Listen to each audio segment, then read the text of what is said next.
And we're back to learning Gimp, and this time I'm going to show you a halftone effect. You can apply this to images. I've used a simple portrait here. Let me copy the original and I'm going to apply the effect to it.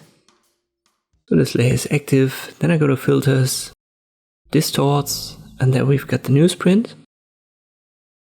At first check the preview if it's not checked. I want to change the pattern to circle. For color mode I've used black and white, but you could for example also use RGB. You can try out the other color models, but I'll stick to black and white.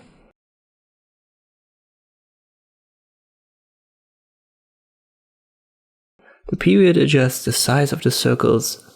You don't want to have it too big or too small, as it determines how many details are visible.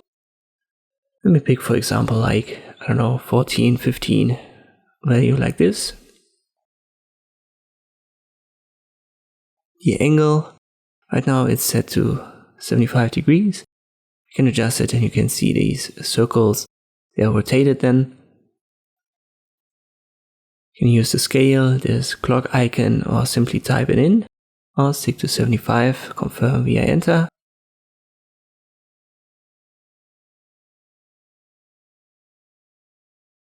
For quality, it doesn't have an impact here.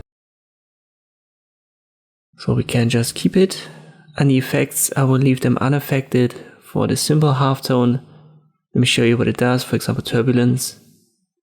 It makes it more chaotic. You could say it dissolves these circles a little bit. Block size. If I go fully up, you can see there are small blocks of circles. So you will see certain lines, and then you can identify these blocks. I go to -1. And you also have an angle boost, which is going to make it more chaotic as well. So I'll leave that unaffected too. Let me confirm it. Let's just say you don't want to have a black and white. If you don't, create a new layer. Make sure it's beneath your halftone layer. Let me call it halftone BG, and it's important that it's transparent.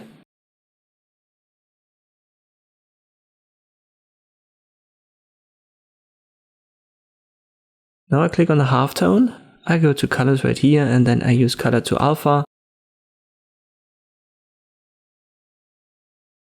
It's set to white. Could also use for example black, but I want to use white. Confirm it. And it's basically turning the white elements of the halftone layer transparent. And if I now go to my halftone BG layer and make it red with the paint bucket tool, left click on it, you can see that all of what was white before is now red. Then you could, for example, go back to the halftone, use, let's say, bluish color, left click, and then you would have turned the other elements blue. I don't want to have that in this case, but it's possible. I'll press Ctrl Z. Let me create a new layer, and this time I call it halftone gradient. Again, it's transparent. And now I use the gradient tool right here. Let me pick a default, so something that's inbuilt, like yellow-orange. I'll set it to radial. And this is what I've used for the thumbnail of this video. So you could also add these gradients to your halftone effect by using this. Once again, it's important to add this color to alpha effect to your halftone layer.